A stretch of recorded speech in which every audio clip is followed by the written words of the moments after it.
Welcome, today I am with Fiat 500 Car Key and I will show you how we can replace the battery. So at the first we have to tap on this button to open our key, and next we have to take a look right here on that screw. So we can grab this kind of the tool and turn the screw.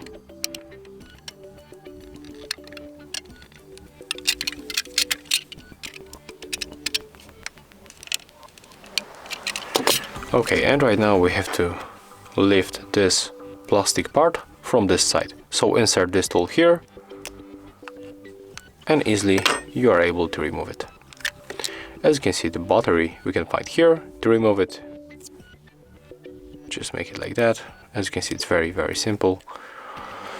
And to put it back, take a look. I'm going to show you from this side, for example. So we have to make it like that.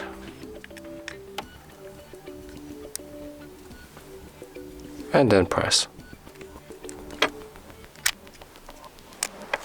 hard until you hear that characteristical sound, and then we have to turn back our screw.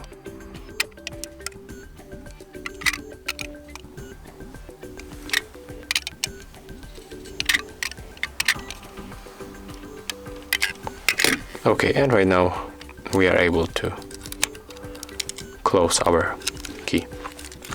And that's how it looks. If you find this video helpful, remember to leave a like, comment and subscribe.